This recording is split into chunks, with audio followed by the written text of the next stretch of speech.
14th, and this is a regular school board meeting. Janet, could you do roll call? Charles Blacklands. Here. Reed Campbell. Here. Tom Haglund. Here. Sue Kern. Here. Ruth Nelson. Here. Bob Nystrom. Here. All present. Thank you. Please join me for the Pledge of Allegiance. I pledge allegiance to the flag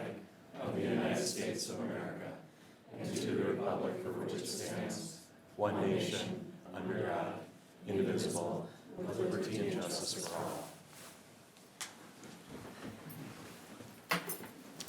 Thank you. Is there approval of the agenda for tonight? As amended. As amended? So move. Thank you. Second. Thank you. We have a first from Director Campbell, a second from Director Blacklands. Any discussion? Seeing none, all those in favor signify by saying aye. Aye. And those opposed, same sign. Motion carries unanimously.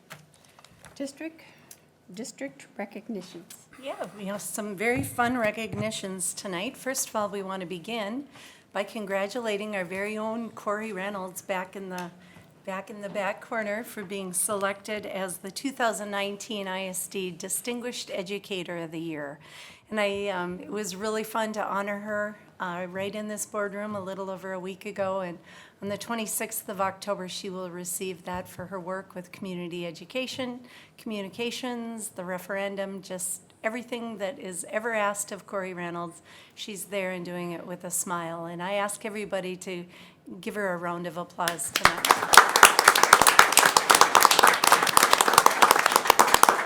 Congratulations, Corey.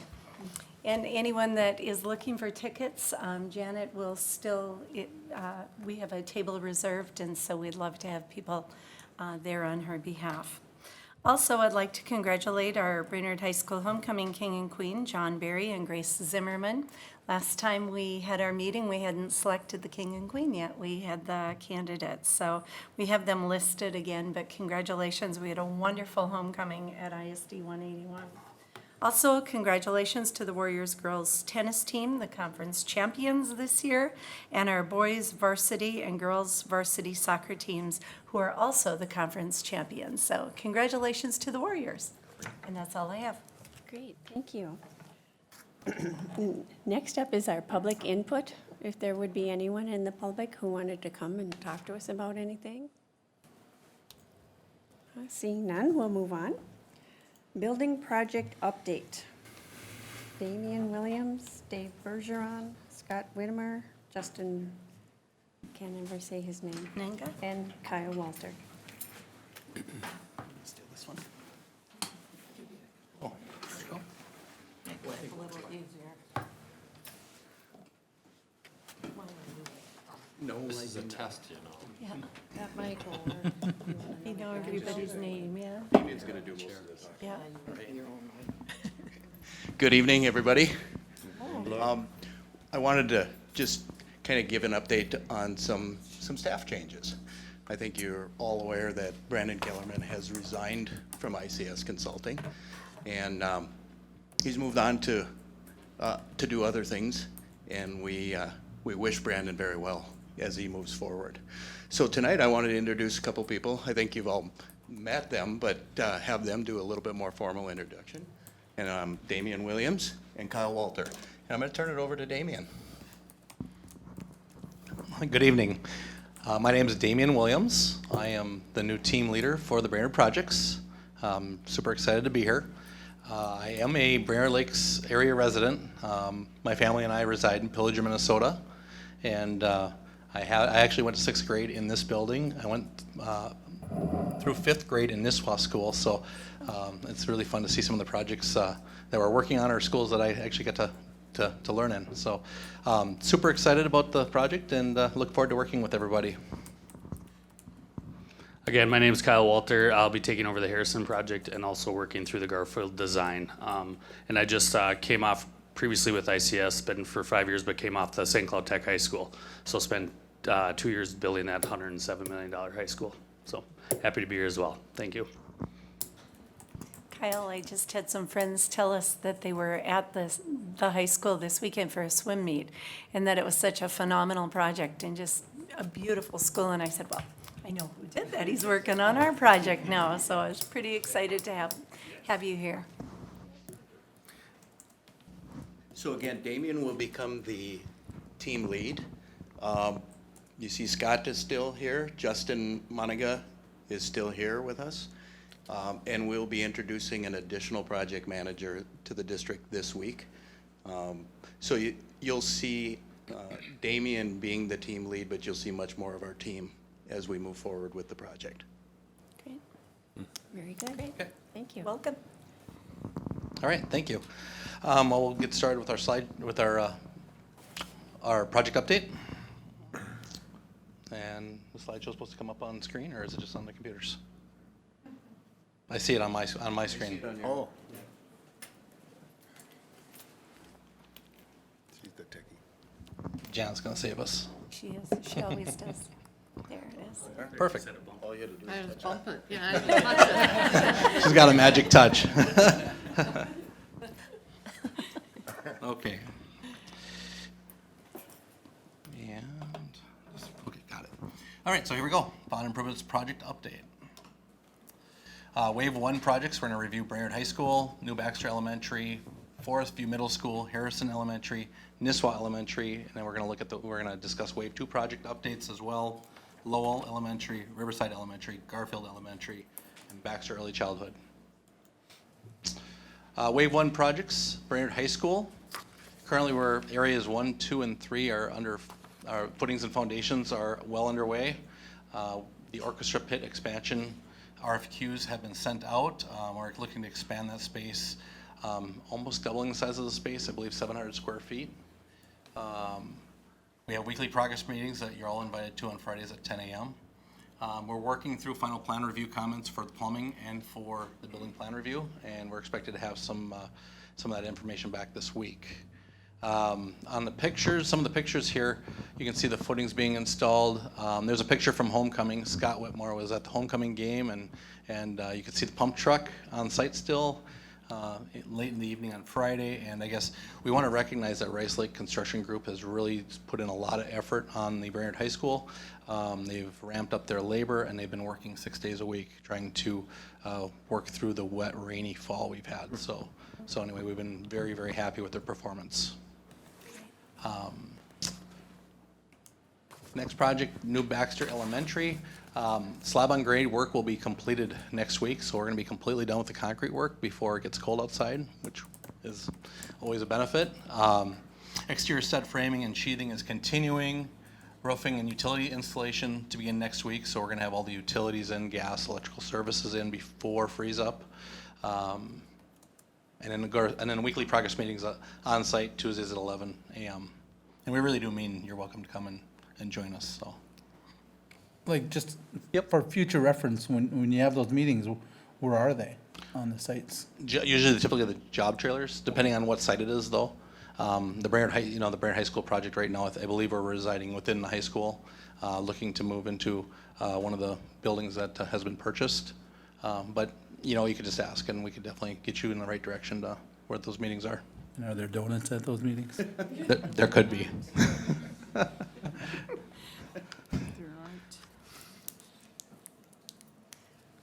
Forest View Middle School, not a lot to talk about. Parent drop-off is functioning well.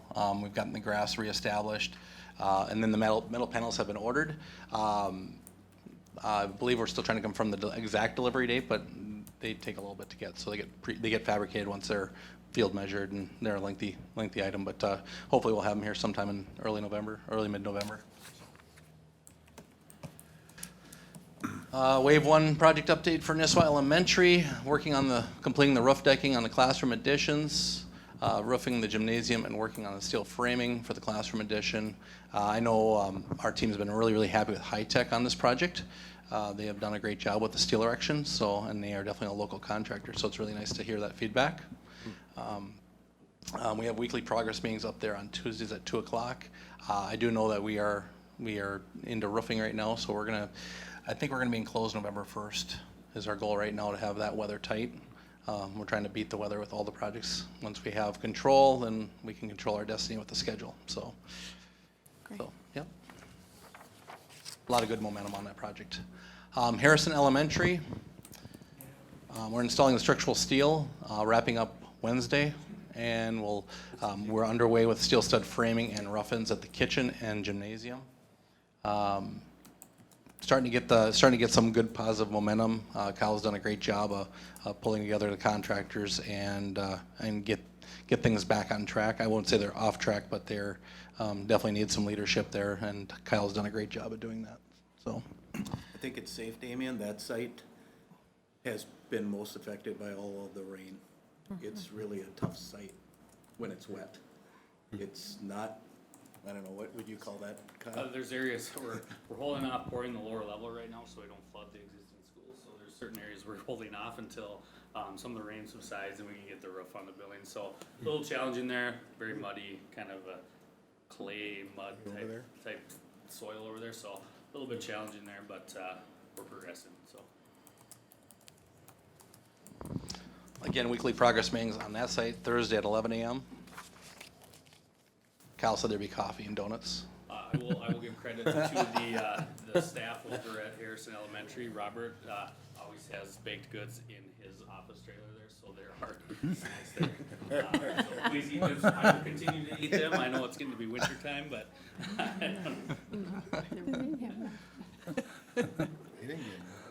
There weren't any when There we weren't came. any when No. we came, no.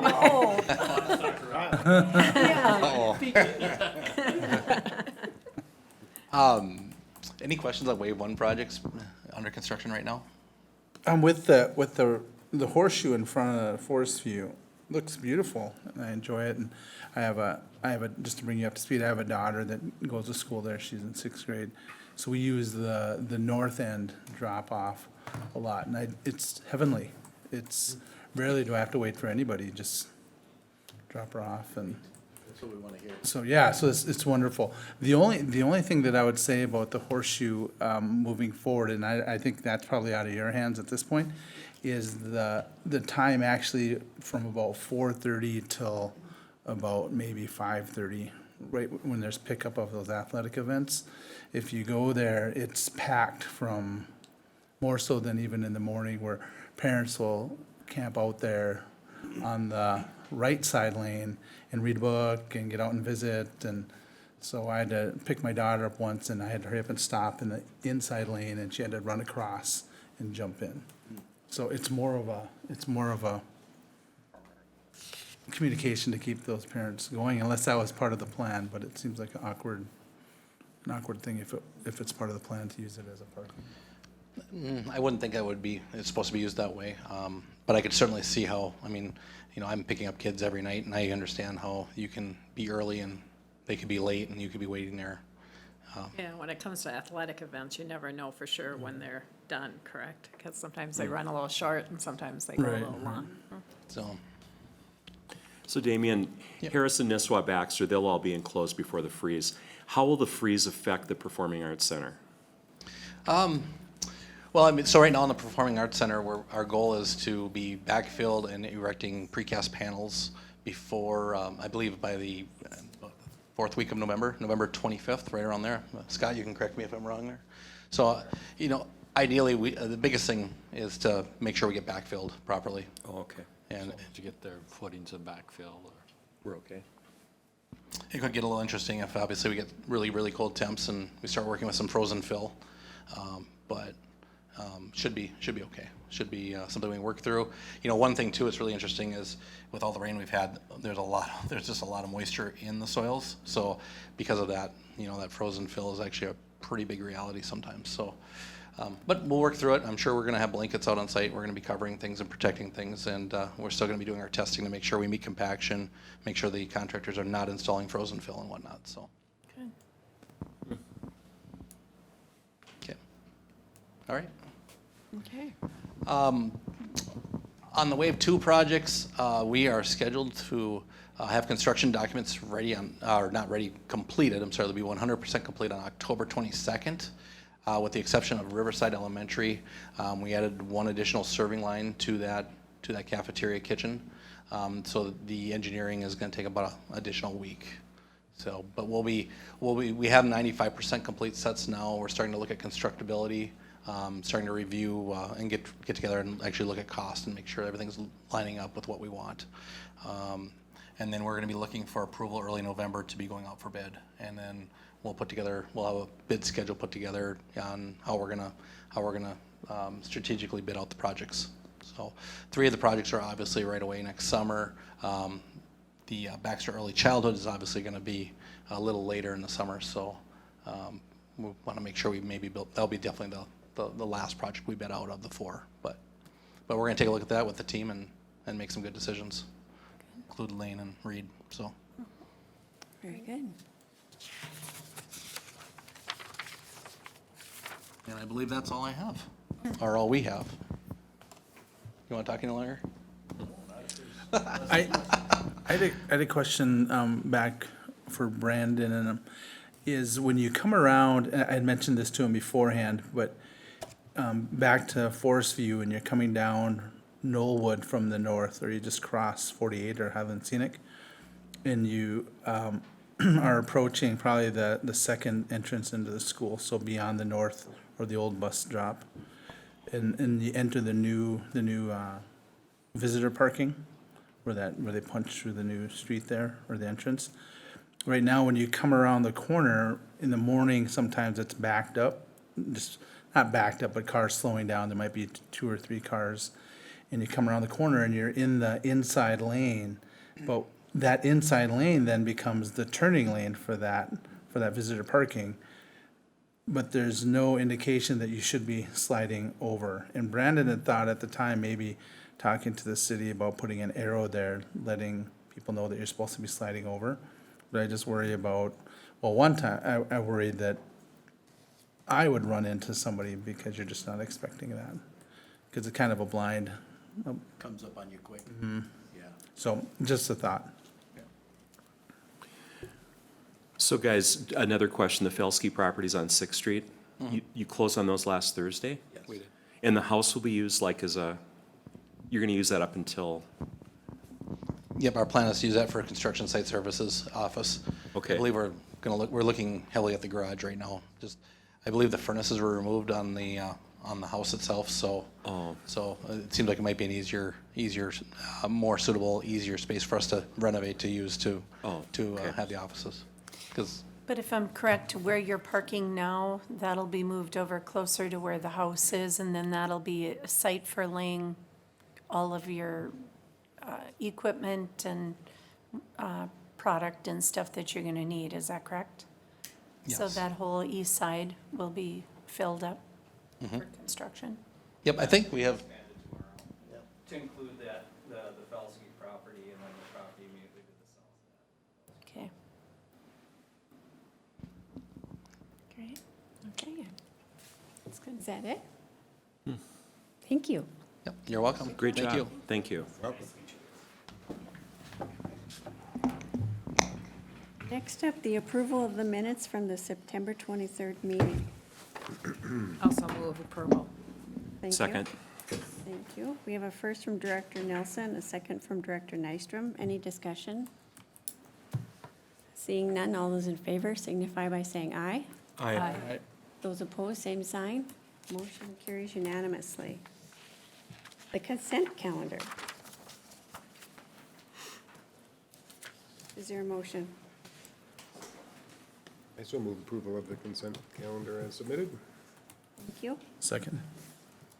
Thank you. We have a first from Director Campbell and a second from Director Blacklands. Any discussion? Seeing none, all those in favor signify by saying aye. Aye. Those opposed, same sign. Motion carries unanimously.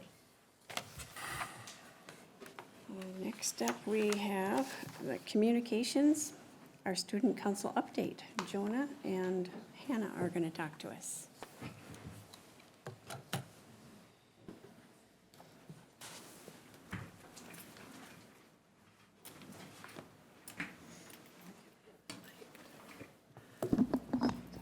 Welcome. Hi, guys. Hi. So our student council update, homecoming went really well for us this year, especially with all the little changes we had to do because the game got moved to Friday So we just followed the dance right after the game. I think we had the biggest attendance we've ever had at the dance this year, which it was packed. We're thinking of moving it to the cafeteria now because there's not enough space where we had it, which is fun to see. Thank you for your participation in the golf cart parade, Superintendent Larson. That was really fun. I think people liked it. It's just homecoming's done, so we can kind of take a breath now. Where did you hold the dance at again? Right in A Commons. So if you go in the main doors and you take a right in the classroom area right there, we put a tarp over the top, so it's a blacklight dance. So your white clothes light up and your light clothes light up. Make it a little bit more fun. Is that where the dances always are? Yeah, it's always been there. Now we need to move it because it's too small of a space. It's awesome. I thought the tailgating was really fun, too. It was fun to have the board take part in that, too, and all the games that the kids were playing. So thank you to Director Blacklands for organizing it here, too. It was super fun. It was. We also, as a student council, are beginning to plan with other organizations throughout our high school, We Scare Hunger this year, which is where we go out on Halloween night and instead of trick-or-treating for candy, collect canned goods for an organization that we choose each year. So we're in the midst of planning that with our other organizations. Good. Great. That's our update from student council. You got any questions? For securing the cans, do you let people know ahead of time before you're going out? We do send out flyers about a week prior, usually in mailboxes. Good. That'd be great. great. What position do you guys have on the council? You're the I'm the vice president. I'm the president. president? All right. Thank you. Thank you very much.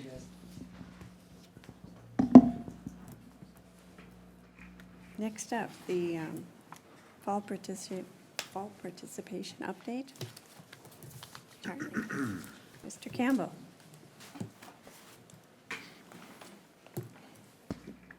It's kind of low. Hello. Let's see here. I think this is mine.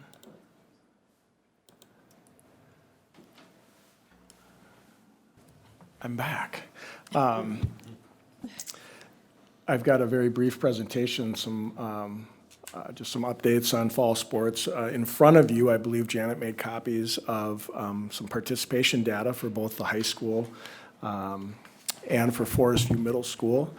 And I'll get to a little bit more about that as I work through this very brief presentation. I don't want to take too much of your time, but it's always a good opportunity to visit with you and just talk a little bit about the activities department. We feel like it is very much the front porch of our school district. There aren't many days during the school year that you can't read about Warrior activities or athletics in the newspaper. And so we feel, one, that we make an incredible difference in the lives of kids in helping them grow up and teaching them, I think, a lot of skills, character skills that are just really, really difficult to do in a traditional classroom setting. And so it's a responsibility that we in our department take very seriously. And so it's really great to be here just to continue to share that message with you. On the slide, you can see our transformational purpose statement as a department. It is our main purpose to try to develop these traits selected by our coaches together a couple of years ago in no particular order. And these really represent, I think, a lot of other character traits that fold in or are very similar.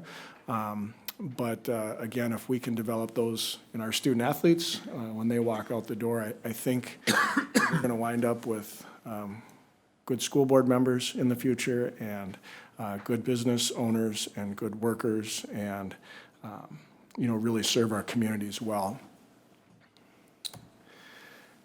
We also define success, first and foremost, we watch the scoreboard. We like to win. We play and plan and prepare to do just that. Unfortunately, it doesn't happen all the time.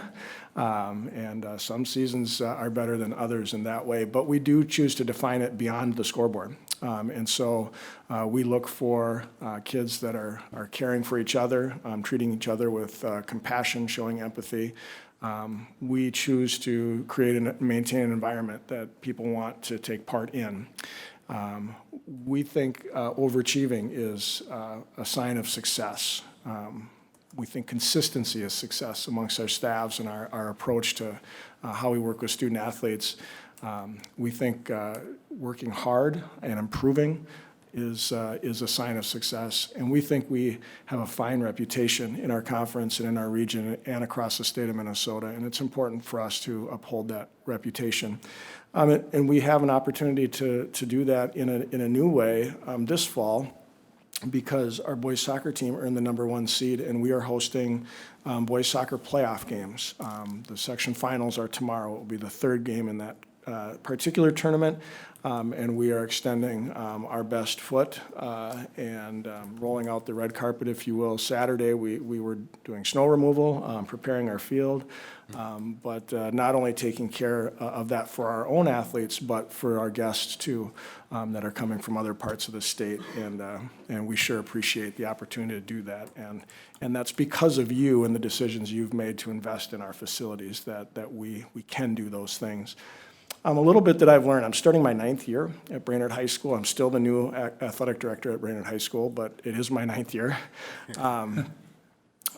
We have had a new head coach in 19 of our 31 programs. When I started, we had 29 varsity sports.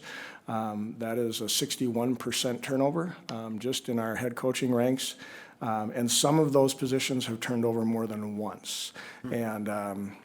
But 19 of those 31 programs have new leadership, and we've been really fortunate to get fantastic educators that are taking our programs and leading kids in a really great way. The participation data, I'm not going to pull it up on the screen. You do have it in front of you. Just a brief history. My understanding is that we really started calculating and looking at participation data following the 2008 referendum, when there was a decision, instead of cutting activities, to raise the fees to what then were pretty high levels. And I'm happy to report that our participation has only grown for some reasons, because we offer several more activities today than we did 10 years ago. But our numbers have stayed relatively consistent across all of our programs, and you can kind of see that historical data. I have another sheet, in fact, the link that's shared with you in this document.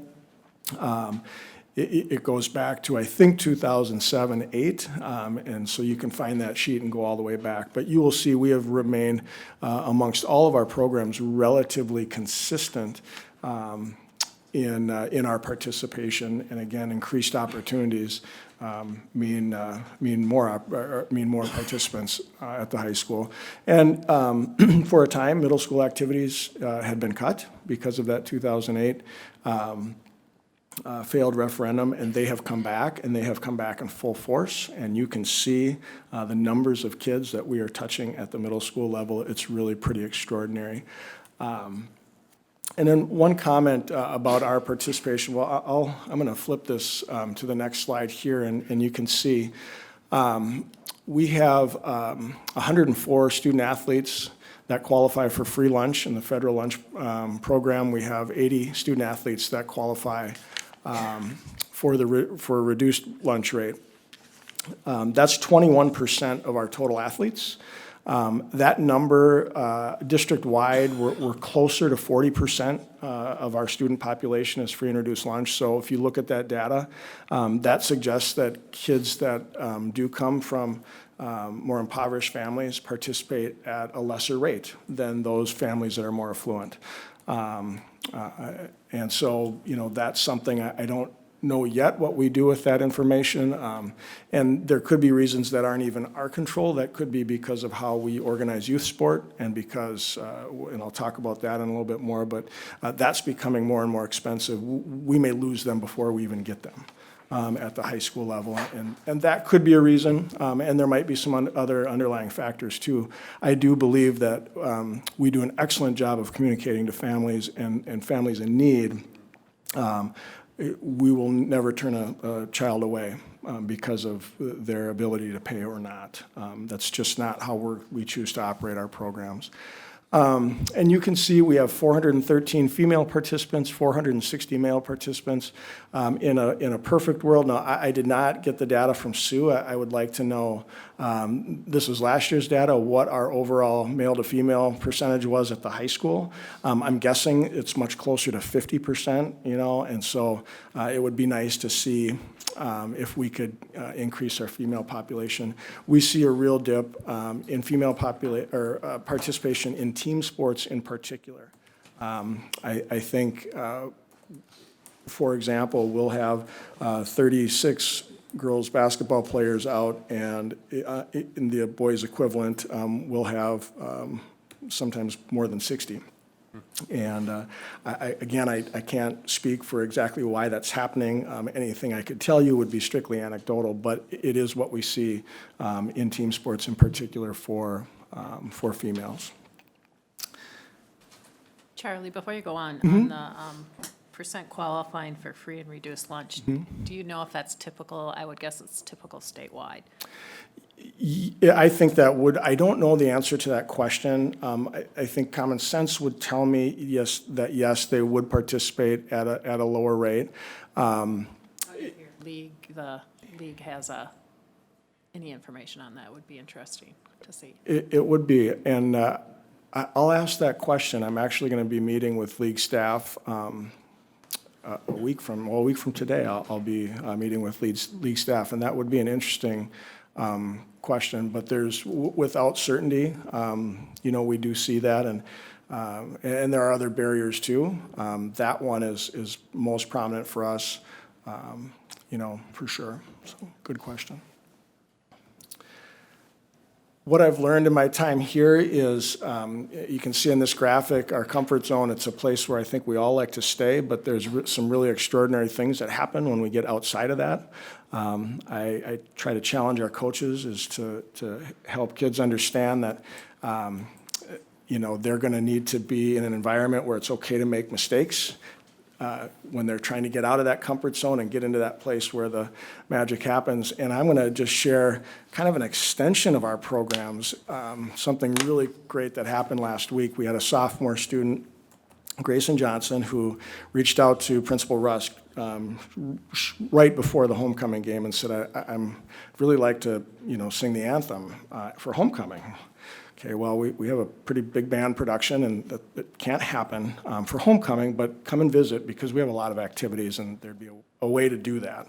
We love when our students are able to provide the anthem, whether it's instrumental or vocal, solo or with a group. We really like to showcase our students. Well, we learned a little bit more about this particular student, and she's not a choir student, but she is challenging herself to step out of her comfort zone and do some singing. And so I explained, well, you could go to volleyball, but everybody will be watching you. Have you ever performed in front of, well, okay, so we go through the whole thing. She decided on soccer. And she showed up right when I told her to show up, and she was shaking like a leaf, and she was so nervous. And she belted out this most beautiful rendition of the national anthem, and it pumped through the 5 speakers at the lower site, and she got done, and she smiled, and she was so excited and just still shaking, and she hugged me and said, that is the greatest thing I have ever done. And so you think about the way that our activities programs can touch people and challenge people and help them to be to that place where the magic happens. I'm really proud. I was proud of Grayson in that moment, but that happens in our programs on a really consistent basis. And I think we do that by building confidence. I think we do that by being intentional about how we build confidence, and we do that by being aware of the things that we do that erode that confidence. And we're human beings, and we goof that up from time to time. Because we're passionate and we're imperfect, but it's our charge to really do that. And I think if you look at children today, there's a lot of pressure on them to be good students, to be good athletes, to be good volunteers, to be you name it. And so we're really challenged with an environment to make it okay to make mistakes and build confidence. I want to show this video clip. It's close to the end, but I think this illustrates kind of what we're going through here.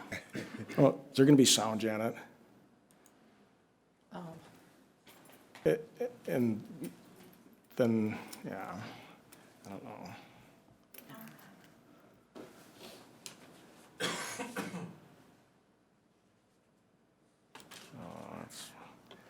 All right, well, we're going to skip it. Anyway, because without the sound, it's not as good. I didn't think to prep you for this, and I apologize. Anyway, so it's a minor league baseball game, and it's a foul ball, and this girl, the outfielder gives up on the ball, and it's back in the corner. And the ball girl down in that corner, who's responsible for retrieving any of those foul balls, she gets up, and she runs down the line, and she one foot's the sidewall, one foot's the back fence, jumps up and catches the ball, and then tosses it to the outfielder who gave up on the play. And I think that's, that's what we're trying to do, is to put kids in that place to be willing to make that play, right? Because 9 times out of 10, that ball, she's going to drop that ball, she's going to look silly. But the one time the magic happens, and that's what we're trying to do for our kids.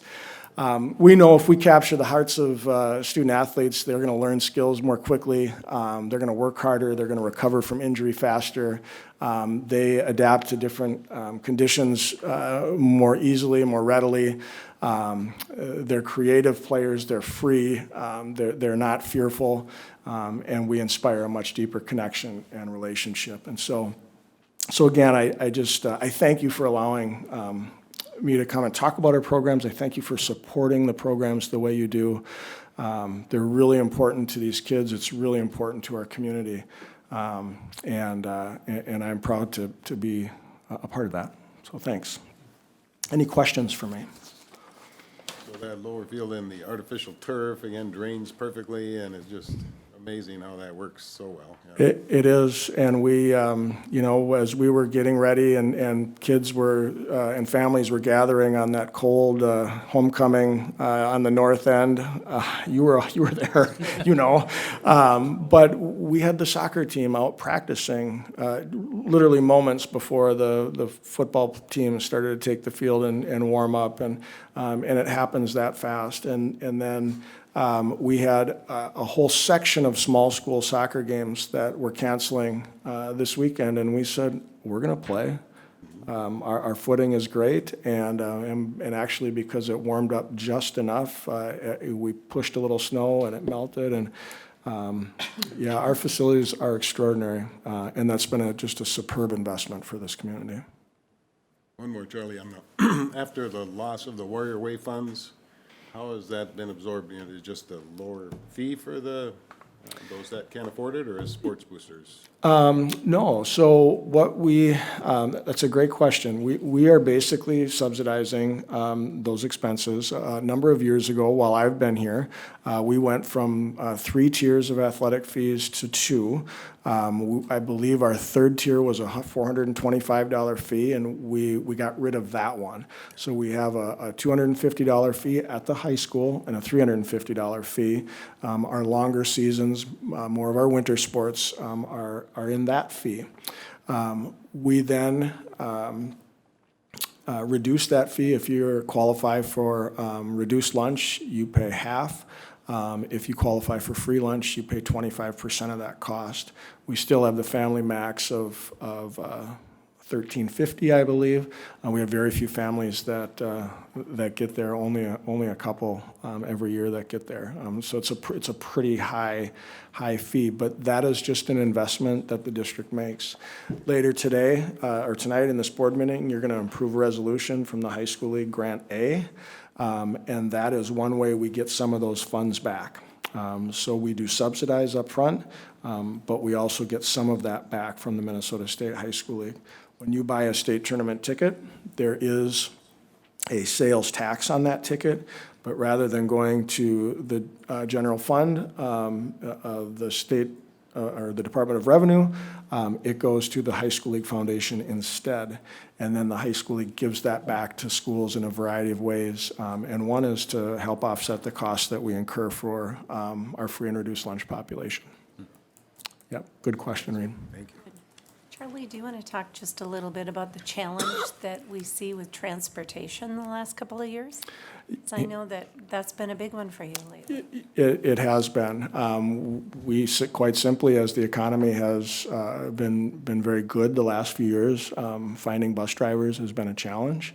And what that means is when we have a night when we have multiple trips scheduled out between ourselves and the middle school, maybe a field trip at a curricular level, filling those trips is very difficult. And so we have been, we have been making a number of accommodations. Reichert has been working their tails off. LC is, really working hard and going to bat for our kids. But all I can say is we're being extremely flexible in ways that we've never had to be before, and just so we can compete. And we hope that will improve. But we're not alone in facing that. I think that's a shortage that is being felt across our state and certainly nationally too. Very good, thank Good. you. Thanks.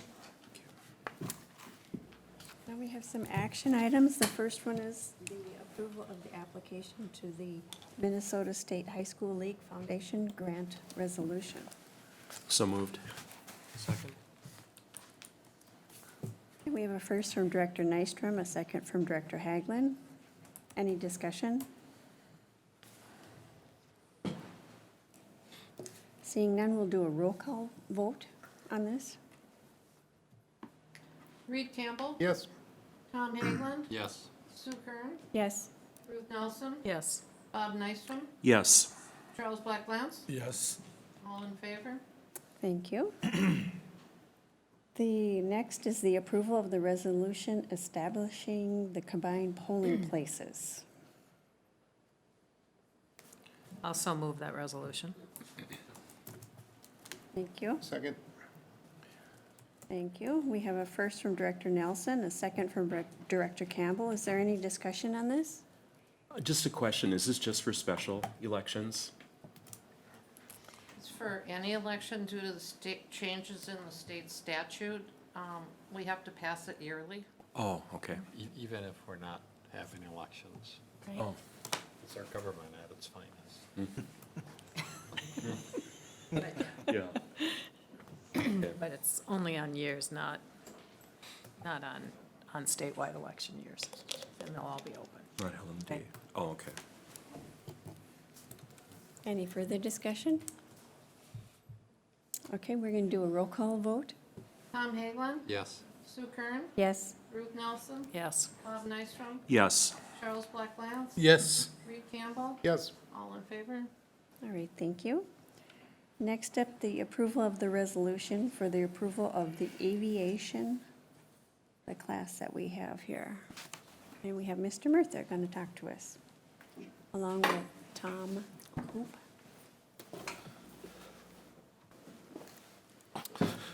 Good evening, and thank you for allowing us to present. The Teaching and Learning Department, with the consent of the District Advisory Committee, is requesting the approval of Aviation 817 Private Pilot Ground School course as an addition to our elective offerings at the high school. You have the documents in front of you, but I'm going to let Tom speak to it because it's always exciting when he talks about aviation. Well, I shared with a few of you 40 years of doing presentations for Brainerd School District, and I finally got to wear jeans. I'm on my way home from the airport, so it's really a pleasure to be here. And if you folks think I used to get excited about talking about your audit, aviation is way more exciting. You wanted a boring audit, but the aviation part.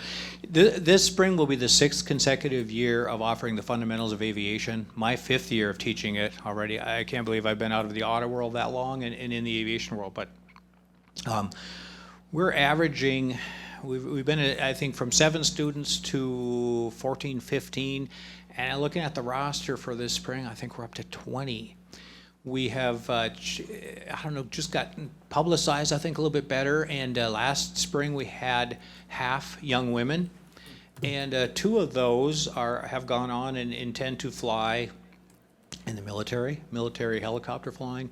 2 of our other students who graduated last spring are headed for the airlines and went off to a college program. So being that that has been very successful, and coupled with the fact that there is a very significant developing pilot shortage out there, from airlines to corporate pilots to all flying jobs, there's a lot of retirements. The Vietnam era pilots are all at retirement age now. And so we began a discussion, Mr. Murtha and Principal Rusk and myself last spring, to talk about the fact that there are some 4-year aviation curriculums popping up at some schools, and we said, well, that's maybe a little bit too much to bite off, and what we're doing right now is really working. But what about if we added 1 semester? So our Fundamentals of Aviation course will be this coming spring. Next fall, we would start the fall semester with Fundamentals of Aviation, then move to a more of a master's program almost, or drill down 1 notch deeper, if you will, to a private pilot ground school, such that at the end of next spring, those who continue on for the spring semester will be eligible to be signed off by myself as a certified flight instructor to be authorized to sit for the private pilot FAA written exam when they're through. We offer all of the students who have always accepted a complimentary free first flying lesson. We make it clear that that's not part of the district's offering, but that is something out at North Point that we are willing to do. Every one of the students in the 6 years has accepted that offer and has had at least 1 flying lesson. Several of them, numerous of them, have gone on to flying lessons, and several are now moving into that airline phase of their life. So we thought this would be a very good process to try offering a full year. They are mutually exclusive. Somebody that takes the fall semester course can say, okay, that was enough exposure to aviation, but maybe I won't go a career there. Somebody who misses the fall course because they have to take a calculus or an AP course or something like that, but they are very, very interested in aviation, they can jump right into the spring course and they'll be okay.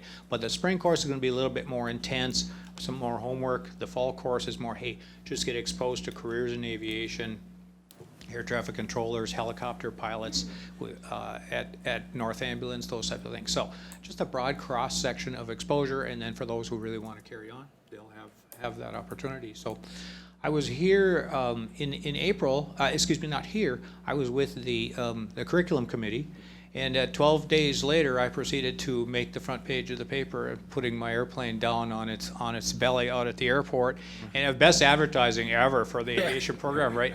And so the next day my students said, Okay, we're good though. What happened? What happened? And so that was the best class discussion we had in the entire semester, to talk about what happened, how you stay calm, how do you enlist the help of others on the ground, etc. And my co-pilot, who was my 13-year-old son, brought him into the equation, had him help with the issues, and everything came out just fine.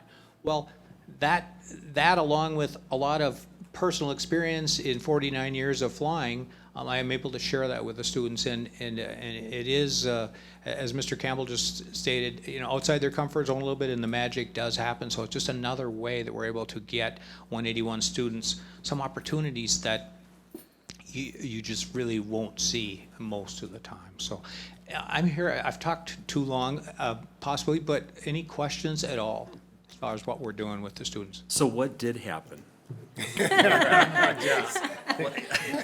Mechanical failure such that restricted, it froze up the gear shaft that puts the wheels down.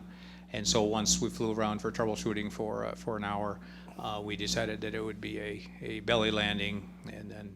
So did they spray the foam down for you? We don't have foam here, but we were comfortable that it was okay, and it really was a lot more of a safe maneuver than one would think. But a nice wide runway at Brainerd, and people say, why didn't you land it in the grass? Because grass would be slipperier to slide on, but there's rocks underneath the grass that can puncture a hole and cause a leaking fuel, a couple of sparks or something. So we did just what we needed to do. I was able to share a lot about that with the students, and it was very good. So.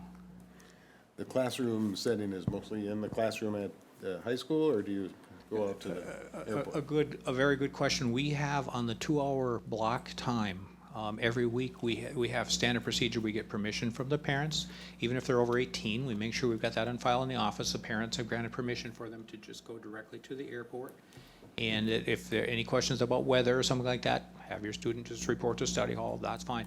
But the kids are so enthused, the students can't wait for that Wednesday aviation day out at the airport. And we have airline pilots come and talk. We take them out in the repair shop at the maintenance shop where the engines are torn down and let them get exposed to that.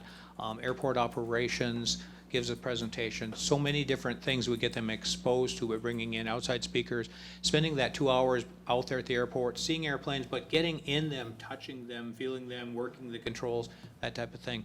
It's working very well. And I think we owe a big thank you to what's the name of the company that supports this, your company out there? North Point Point, Aviation, yeah, yes. because they support this program. They do support it, and they will support with providing the airplane for all the rides that the students will have their first flying lesson. And to provide myself and other instructors as necessary, if I'm out of town or something, to provide that at no cost to the district. The only cost may be just small amounts for supplies, but there's no other cost associated with it. So it's a win-win. Yeah, what a great community school cooperation adventure, yeah. The course falls, Presentation, thank you. the course falls in a chain of courses we've been bringing forward each year, the last 4 or 5 years, which include things like culinary arts, entrepreneurship, video game design.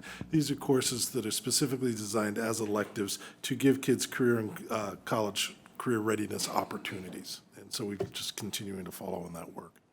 And we do appreciate North Point Aviation's partnership. Like you said, Director Nelson, it's a fantastic partnership in the community. Is there any, on the state level, is there any thoughts of relaxing some of the requirements so some of these electives would fit in there a little bit for kids? I mean, there's a lot of science involved in aviation. I just, no, none. There's always a conversation about that. Whether it gets legs in the legislature and walks, I'm not clairvoyant enough to know. I certainly have recommendations if they ask me, but not at this time. I still move approval of a resolution for approval of the Aviation 817 program. Second? Thank you. We have a first from Director Campbell and a second from Director Hagelin. And this is another roll call vote. Sue Curran? Yes. Ruth Nelson? Yes. Bob Nystrom? Yes. Charles Blacklands? Yes. Reed Campbell? Yes. Tom Hagelin? Yes. All in favor? Thank you. Thank you much. Thank you very much. Thank you. Thanks, Tom. Next up, the approval to appoint Charlie Campbell to our Activities Director as the Title IX Coordinator. Also move that approval. Thank you. Second? Thank you. We have a first from Director Nystrom, a second from Director Hagelin. Any discussion? Seeing none, all those in favor signify by saying aye. Aye. Those opposed? Motion carries unanimously. Next up, the approval of the listing for the sale of the Brainerd High School Trades Program home with Edina Realty. Marcy's going to talk to us. You were hiding. Pretty well, apparently. So in your board packet is the listing agreement that Brad Watson sent us from Edina Realty. So the past 2 years, the house actually sold prior to even being listed. That is not the case this year, so we are looking to list it. The question was raised, what is the size of the home? The standard is 28 feet by 48 feet, depending on the buyer, that could be modified. Same with what's inside cabinets, whatever they would like, if we can do it. So the agreement is as presented. They'll note in there that Brad does donate his commission back to the robotics program. He is continuing with that. So just looking for approval on that. Any questions?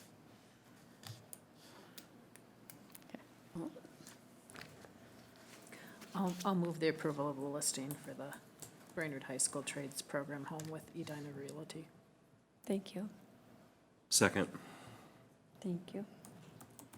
We have a first from Director Nelson, a second from Director Nystrom. Any further discussion? When is it ready for sale again? Normally in the spring, so, yeah, March, April. Okay, all those in favor signify by saying aye. Aye. Those opposed? Motion carries unanimously. Next up, the approval of the first reading of MSBA model policy revisions. 510, 524, 534, 713, and 802. Are you going to talk to us at all? I can or- if you want.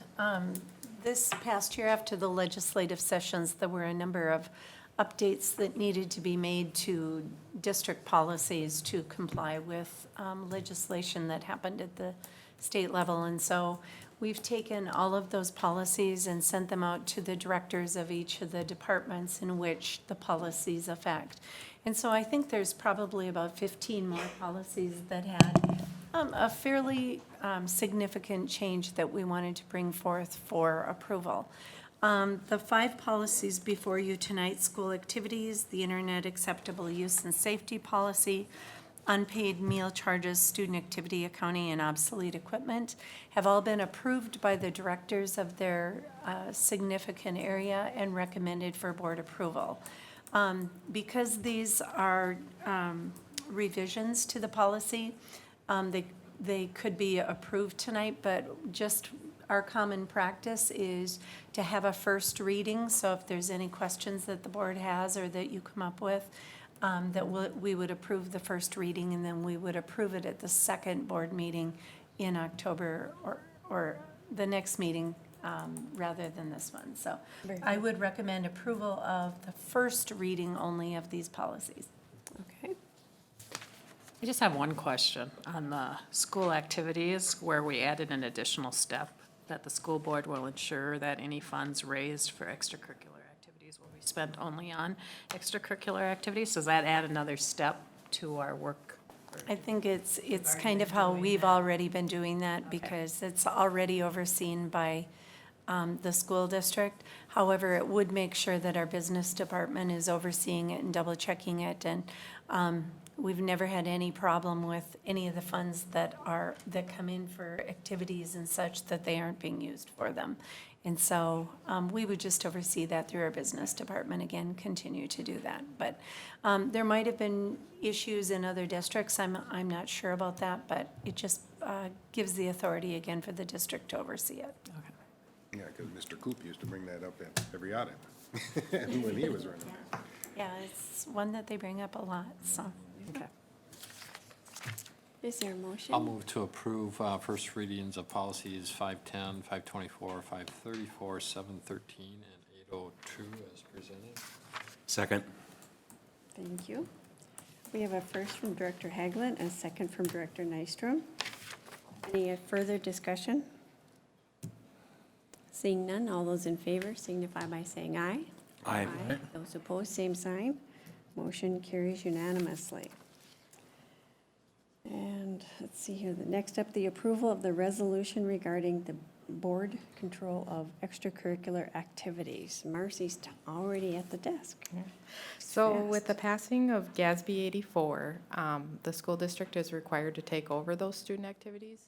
In the past, they were not under board control. There was a separate checkbook kept at each site by the schools with secretaries issuing checks, paying vouchers, making deposits. This change came upon us really fast, and the auditors recommended that we pass this resolution basically saying that we are taking control of those. We've already started that process, so secretaries are now pushing that information through us. It's being recorded in Skyward, and we've created a separate fund for it. So it's already happening, but this is the formality of that we need to have the board support on getting this passed. And then it does tie in with the policy 713 student activity. All those changes in that policy are now reflective of us doing the processing and not at each site. And you did ask about the fundraising. Each student activity is supposed to be filling out a fundraising form and completing that prior to the fundraiser. So that's kind of our, I guess, what we're checking on is that they're doing those forms. So there's a fair amount of more work at the school district level. Yes. Okay. Yes. And what is their rationale for this? They feel like that, you know, it'll bring some of the processes and procedures, tidy them up, which it will. It just, our big thing is always give us some time. They made it effective July 1, so we had to make some rapid changes, but we're dealing with it.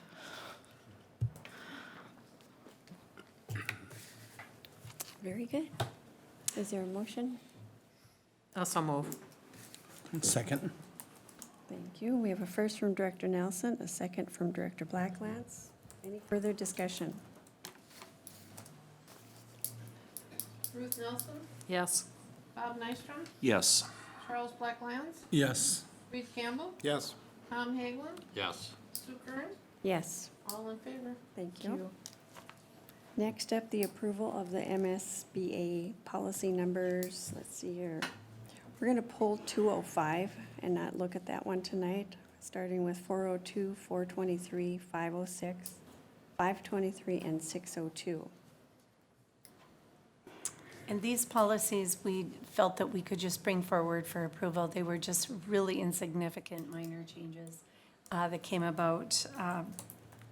Might have been a date change, or it might have been updating the law in which, or the statute numbers, something, but quite insignificant. And so, or non-substantive anyway. And so I'd recommend that we just approve these and update them. Very good. So move approval of the amount of policy changes as submitted. Thank you. Second. Thank you. Any further discussion? Seeing none, all those in favor signify by saying aye. Aye. Aye. Motion carries unanimously.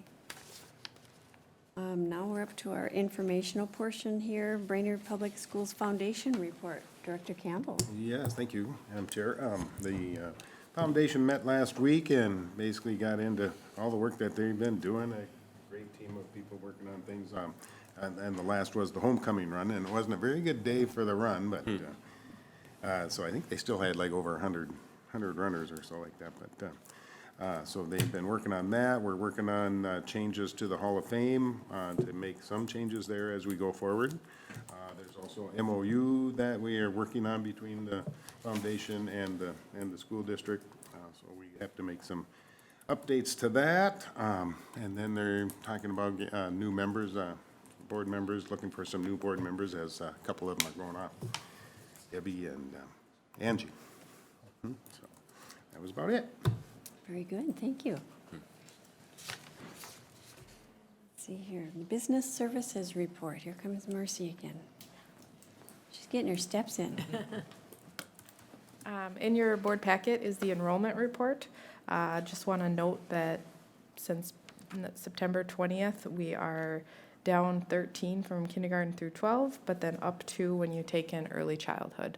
So we will continue to track that. Early childhood does continue to grow throughout the year, so hopefully we will see some, the enrollment kindergarten through 12 steady a little bit.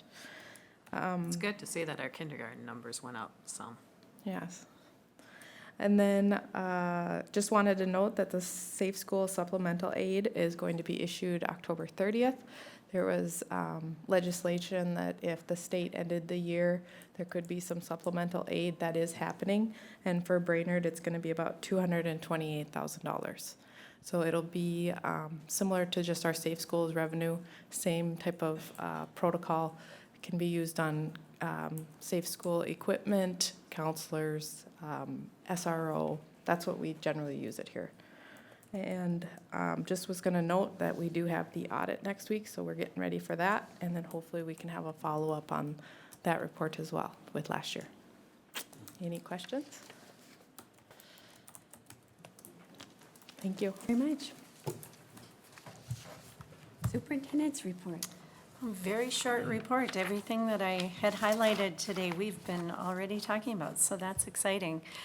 Just want to remind everyone, we're going to have one of our first safety task force meetings led by Reed TC tomorrow. We're going to be looking at the safety and security both inside our buildings and outside our buildings, and it was kind of fun. He and I had a meeting today to talk about that additional revenue that's going to be coming in for safety and security and how we can most efficiently use that equipment as we move forward. So tomorrow at 1 o'clock.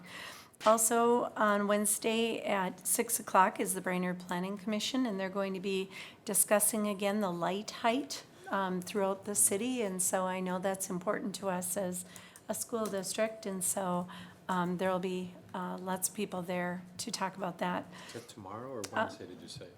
Wednesday at 6 o'clock. Yep. And then Thursday and Friday is Education Minnesota, formerly known as MEA.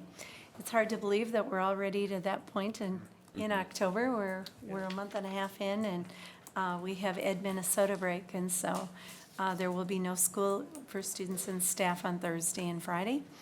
And then next week, we have Project Oversight on Tuesday at 8 o'clock, right in this room. Wednesday is Lunch with Lane at Baxter at 11:15, and our regular board meeting, October 28th, where we'll bring forth a few more of those policies. So that's all I have. Okay, thank you. Yeah. And if there be no other business, is there a motion to adjourn? So moved. Thank you. Second.